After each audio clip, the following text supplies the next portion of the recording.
नमस्कार, the book pod में आपका स्वागत है। मैं हूं आपकी होस्ट काजल। और मैं हूं आपका दोस्त आरके। काजल, क्या तुम जानती हो कि एक बिजनेसमैन या एक प्रोफेशनल का सबसे बड़ा दुश्मन कौन है? कंपटीशन, मंदी या पैसों की कमी? इनमें से कोई नहीं आरके। इंसान का सबसे बड़ा दुश्मन उसके अपने दिमाग में बैठा है और उसका नाम है चिंता, यानी कि वरी। हम कल की फिक्र में अपना आज बर्बाद कर देते हैं और जैसा कि डेल कार्नेगी कहते हैं, चिंता आपको आपकी चिता से पहले ही जला देती है। बिल्कुल सही। अगर आपका दिमाग शांत नहीं है तो आप ना तो सही डिसीजन ले सकते हैं और ना ही अपने करियर में ग्रो कर सकते हैं। इसीलिए आज हम लेकर आए हैं दुनिया की सबसे प्रैक्टिकल किताब, जिसने करोड़ों लोगों को डिप्रेशन और तनाव से बाहर निकाला है। चिंता छोड़ो, सुख से जियो, how to stop worrying and start living. इस एपिसोड में हम सीखेंगे कि कैसे अपने दिमाग के ओवरथिंकिंग मोड को बंद करें, कैसे आज के दिन को पूरी तरह जिएं और वो कौन सा फॉर्मूला है जो आपकी 90% परेशानियों को तुरंत खत्म कर सकता है।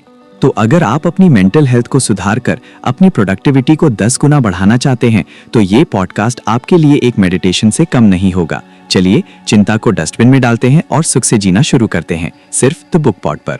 एक बहुत ही हैरान करने वाली बात से आज की चर्चा शुरू करते हैं। जी बताइए। हमारे सोर्सेज के मुताबिक अस्पतालों में जो आधे से ज्यादा बिस्तर भरे हुए हैं वो उन लोगों से भरे हैं जिन्हें कोई फिजिकल बीमारी नहीं है, बल्कि वो दिमागी और इमोशनल परेशानियों से जूझ रहे हैं। ये तो बहुत चौंकाने वाली बात है ना? ये कोई छोटी मोटी बात नहीं है। ये दिखाता है कि चिंता मतलब वरी हमारी जिंदगी पर कितना गहरा असर डालती है। बिल्कुल सही। और आज हम इसी गुत्थी को सुलझाने की कोशिश करेंगे। तो आज का हमारा मिशन क्या है? देखिए, हमारे पास जो सोर्सेज हैं वो पर्सनल कहानियों, साइकोलॉजिकल रिसर्च और सदियों पुरानी समझ का एक मिक्स है। ये सब मिलकर हमें चिंता से निपटने के प्रैक्टिकल रास्ते दिखाते हैं। अच्छा, तो हमारा मिशन है इन तरीकों को समझना और ये जानना कि रोजमर्रा की जिंदगी में दिमागी सुकून कैसे पाया जा सकता है। तो पहला सिद्धांत सुनने में बहुत आसान लगता है, लेकिन असल में ये हमारे दिमाग के काम करने के तरीके के बिल्कुल खिलाफ जाता है। कौन सा सिद्धांत? सिद्धांत है अपने दिमाग को टाइम ट्रैवल करने से रोकना, मतलब उसे अतीत के पछतावे या भविष्य की चिंता में भटकने ही न देना। बिल्कुल, और इसे सोर्सेज में दिन को वाटर टाइट कंपार्टमेंट्स में जीना कहा गया है। वाटर टाइट कंपार्टमेंट्स, ये क्या है, थोड़ा समझाएंगी? हाँ, मतलब सोचिए कि हमारा आज का दिन एक बड़े जहाज का एक कमरा है। ओके। अगर अतीत या भविष्य के कमरों में कोई छेद हो भी जाए तो हम आज का दरवाजा बंद कर देते हैं। एग्जैक्टली, ताकि हमारा पूरा जहाज ना डूबे। ये आइडिया सर विलियम ऑसलर नाम के एक मशहूर डॉक्टर को थॉमस कार्लाइल की एक लाइन से मिला था। क्या थी वो लाइन? हमारा मेन फोकस इस पर नहीं होना चाहिए कि दूर धुंध में क्या छिपा है, बल्कि उस काम पर होना चाहिए जो अभी बिल्कुल हमारे सामने है। ये वाटर टाइट कंपार्टमेंट वाला आइडिया कमाल का है। मतलब कल की चिंता को आज में घुसने ही मत दो और बीते हुए कल के बोझ को भी आज पर मत लादा। सही। एग्जैक्टली। और ये कोई नया आइडिया नहीं है, पुराने ग्रंथों में भी यही बात कही गई है। जैसे कि एक प्रार्थना में सिर्फ आज की रोटी मांगी जाती है, कल की नहीं। या ईसा मसीह के शब्द, आने वाले कल की चिंता मत करो। अच्छा। दिलचस्प बात यह है कि उस जमाने में चिंता के लिए जिस शब्द का इस्तेमाल होता था उसका मतलब था हद से ज्यादा फिक्र करना। तो इसका ये मतलब नहीं कि भविष्य के लिए प्लान ही ना बनाए? नहीं, बिल्कुल नहीं। इसका मतलब ये है कि भविष्य की फिक्र को आज की शांति भंग न करने दे। ठीक है, ये तो समझ आया कि रोजमर्रा की छोटी मोटी चिंताओं के लिए आज पर फोकस करना एक अच्छा तरीका है। लेकिन तब क्या करें जब कोई वाकई बड़ी मुसीबत सामने खड़ी हो? जैसे कोई बड़ा बिजनेस लॉस या नौकरी जाने का डर, तब तो चिंता होना नेचुरल है। अपनी जिंदगी में इस्तेमाल किया। उनकी कहानी से ये फॉर्मूला साफ समझ में आता है। हाँ, उनकी कहानी तो काफी दिलचस्प है। उन्हें एक गैस क्लीनिंग मशीन लगाने का काम मिला था जो ठीक से काम नहीं कर रही थी। जी, और फेलियर का मतलब था $20,000 का सीधा नुकसान, जो उस जमाने में एक बहुत बड़ी रकम थी। तो जाहिर है उनकी रातों की नींद उड़ गई थी। और यहीं पर उनका 3 स्टेप वाला फॉर्मूला काम आया। पहला स्टेप, पूरी ईमानदारी से खुद से पूछो कि वर्स्ट केस सिनेरियो क्या है, सबसे बुरा क्या हो सकता है। तो कैरियर ने क्या सोचा? उन्होंने सोचा और इस नतीजे पर पहुंचे कि सबसे बुरा यही होगा कि उनकी कंपनी को $20,000 का नुकसान होगा और शायद उनकी नौकरी चली जाएगी। एक मिनट, ये सुनने में तो बहुत आसान लगता है, बस सबसे बुरे को स्वीकार कर लो। लेकिन असल जिंदगी में जब नौकरी जाने या बिजनेस डूबने का डर हो तो कोई इतनी आसानी से कैसे स्वीकार कर सकता है? ये तो प्रैक्टिकली इम्पॉसिबल लगता है। बहुत अच्छा सवाल है और यहीं पर दूसरा स्टेप आता है। क्या है वो? मानसिक रूप से उस सबसे बुरे आउटकम को एक्सेप्ट करने के लिए तैयार हो जाओ। कैरियर ने मन ही मन उस $20,000 के नुकसान को और नौकरी जाने की संभावना को स्वीकार कर लिया। लेकिन स्वीकार करने का मतलब हार मान लेना तो नहीं है। नहीं, बिल्कुल नहीं। इसका मतलब है उस अनिश्चितता और डर के बादल से बाहर निकलना जो आपके दिमाग को पैरालाइज कर देता है। जैसे ही आप सबसे बुरे को एक्सेप्ट कर लेते हैं, डर की पकड़ ढीली हो जाती है। अच्छा, तो एक्सेप्ट करने से दिमाग को एक तरह की शांति मिलती है कि चलो अब इससे बुरा तो कुछ नहीं होगा। एग्जैक्टली। और यहीं से तीसरा स्टेप शुरू होता है। और वो क्या है? अब शांति से उस सबसे बुरे को सुधारने की कोशिश करो। जैसे ही कैरियर ने वर्स्ट केस को एक्सेप्ट किया, उनकी चिंता गायब हो गई। उनका दिमाग जो अब तक डर से जाम था, $5,000 के कुछ एक्स्ट्रा पार्ट्स लगा दें तो मशीन न सिर्फ काम करेगी बल्कि पहले से बेहतर काम करेगी। और हुआ भी यही। जहां $20,000 का नुकसान होना था, वहां उनकी कंपनी को $15,000 का फायदा हुआ। ये तो कमाल है। इसके पीछे की साइकोलॉजी यही है। मनोवैज्ञानिक विलियम जेम्स ने कहा था, जो हो चुका है उसे स्वीकार करना ही किसी दुर्भाग्य के बुरे नतीजों से उबरने का पहला कदम है। मतलब जब हम वर्स्ट केस को एक्सेप्ट कर लेते हैं तो हमारे पास खोने के लिए कुछ नहीं बचता और पाने के लिए सब कुछ होता है। हमारी सारी मेंटल एनर्जी जो चिंता में बर्बाद हो रही थी, वो अब प्रॉब्लम सॉल्विंग में लग जाती है। अरल पी हेनी की कहानी भी तो कुछ ऐसी है ना? जी बिल्कुल। जब डॉक्टर ने उन्हें कह दिया कि उनकी बीमारी लाइलाज है और वो कुछ ही महीने के मेहमान हैं, तो पहले तो वो टूट गए। लेकिन फिर उन्होंने अपनी मौत को एक्सेप्ट कर लिया और तय किया कि बचे हुए दिन वो दुनिया घूम कर बिताएंगे। अच्छा। हाँ, और जैसे ही उन्होंने ये फैसला किया, उनके अंदर एक अजीब सी शांति आ गई। उन्होंने अपनी सारी चिंताएं छोड़ दी और जिंदगी को जीना शुरू कर दिया। और कमाल देखिए, इसी मानसिक बदलाव ने, उस सुकून ने उनके शरीर पर ऐसा असर किया कि उनकी बीमारी ठीक होने लगी और असल में उनकी जान बच गई। ये तो अविश्वसनीय है।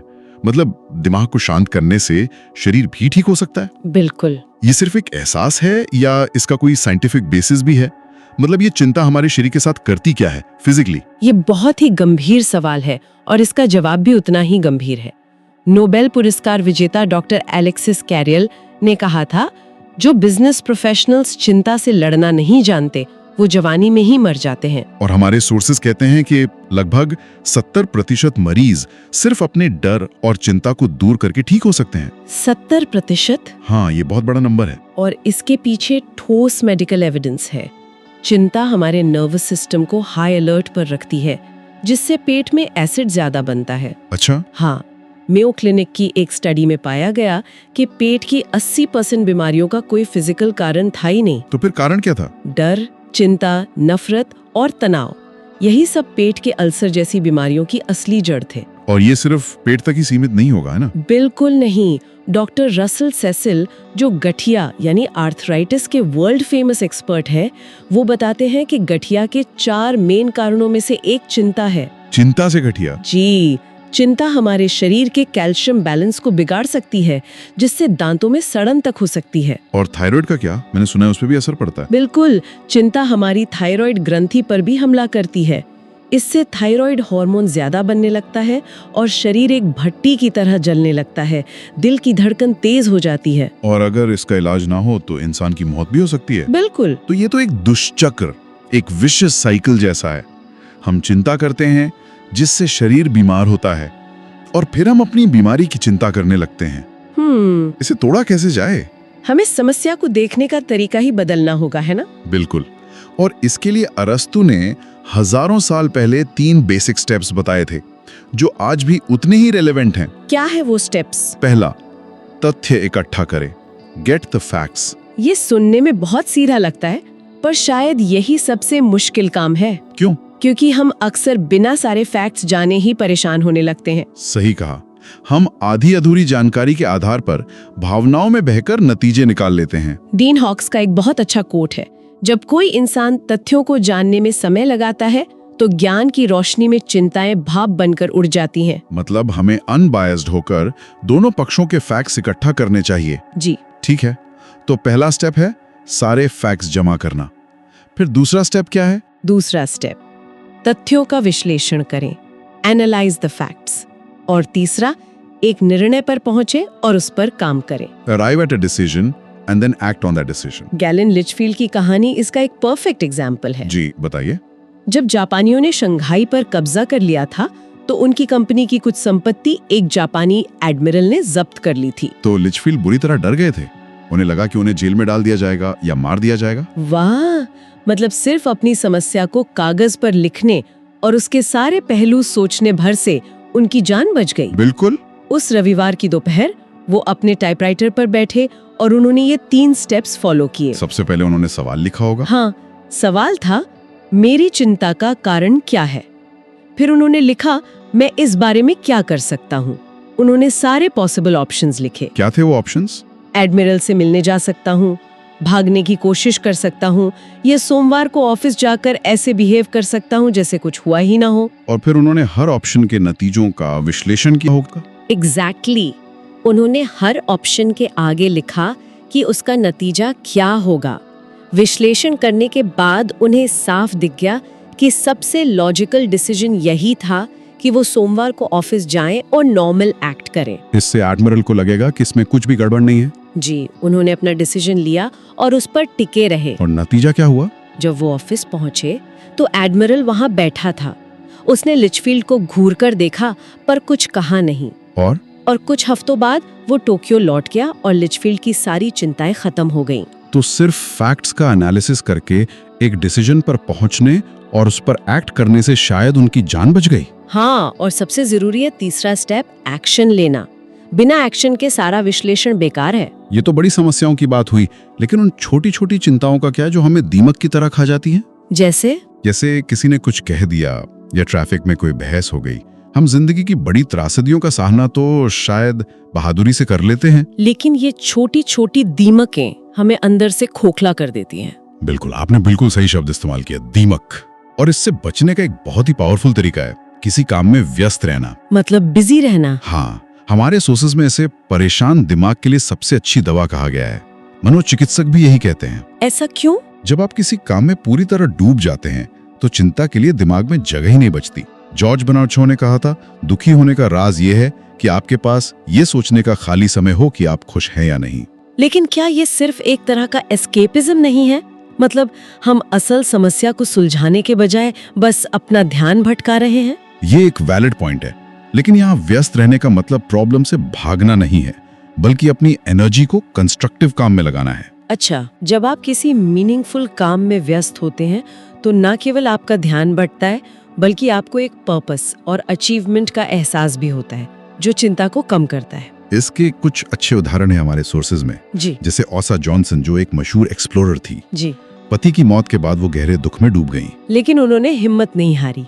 उन्होंने व्हीलचेयर पर बैठकर देश भर में लेक्चर टूर करना शुरू कर दिया। वो खुद को इतना व्यस्त रखती थी कि उनके पास दुखी होने या चिंता करने का समय ही नहीं बचता था। या फिर world boxing champion Jack Dempsey की कहानी। हाँ, जब वो अपनी वर्ल्ड चैंपियनशिप हार गए तो वो टूट सकते थे, लेकिन उन्होंने ऐसा नहीं किया। उन्होंने खुद को एक रेस्टोरेंट चलाने और दूसरे कामों में इतना बिजी कर लिया कि उनके पास अतीत पर पछताने का वक्त ही नहीं मिला। ये तो बड़े लोगों की बड़ी बातें हैं। क्या ये तरीका आम इंसान के रोजमर्रा के काम में भी अप्लाई होता है, जो शायद उतना एक्साइटिंग ना हो? बिल्कुल। ओक्लाहोमा की एक टीनोग्राफर की कहानी है जो अपने रोज के उबाऊ काम से थक जाती थी। उसे फॉर्म भरने का काम बहुत ही बोरिंग लगता था। एक दिन उसने अपने काम को एक कंपटीशन में बदलने का फैसला किया। अरे वो हर दिन खुद से मुकाबला करती थी कि आज पिछले दिन से ज्यादा फॉर्म भरेगी। मतलब उसने अपने बोरिंग काम को ही एक गेम बना लिया। एग्जैक्टली। और नतीजा ये हुआ कि उसकी बोरियत और थकान दोनों गायब हो गई। वाह। वो काम में इतनी मग्न हो गई कि चिंता और नेगेटिविटी के लिए कोई जगह ही नहीं बची। उसने एक उबाऊ काम को दिलचस्प बना लिया। तो अगर हम आज की इस पूरी चर्चा को समेटें तो चिंता से निपटने के लिए हमारे हाथ कुछ बहुत ही पावरफुल टूल्स लगे। बिल्कुल। पहला, वाटर टाइट कंपार्टमेंट बनाकर सिर्फ आज में जिएं। दूसरा, किसी भी बड़ी समस्या का सामना करने के लिए विलिस कैरियर का 3 स्टेप वाला फॉर्मूला इस्तेमाल करें।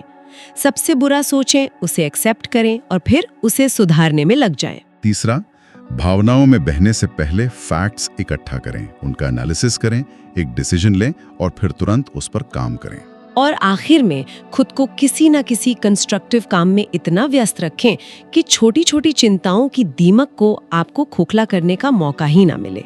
ये सभी तरीके बहुत ही प्रैक्टिकल हैं, लेकिन एक अंतिम विचार है जो शायद सोचने पर मजबूर कर दे। क्या? हेनरी थोरो ने अपनी डायरी में लिखा था, किसी भी चीज की कीमत असल में जिंदगी का वो हिस्सा है जो हम उसके बदले में देते हैं, चाहे तुरंत या लंबे समय में। ये एक बहुत गहरा सवाल उठाता है। कहीं हम छोटी छोटी चिंताओं, नाराजगी और बदले की भावना के लिए अपनी जिंदगी की बहुत बड़ी कीमत तो नहीं चुका रहे हैं? क्या हम अपना सुख, अपना सुकून, अपनी सेहत उन चीजों के लिए कुर्बान कर रहे हैं जो कुछ दिनों बाद शायद याद भी ना रहें? इस पर सोचना जरूरी है। तो दोस्तों, ये थी डेल कार्नेगी की वो मास्टर क्लास जो हमें सिखाती है कि हमें दूर धुंधले में दिखने वाली चीजों को देखने के बजाय उन चीजों पर काम करना चाहिए जो स्पष्ट रूप से हमारे हाथ में है।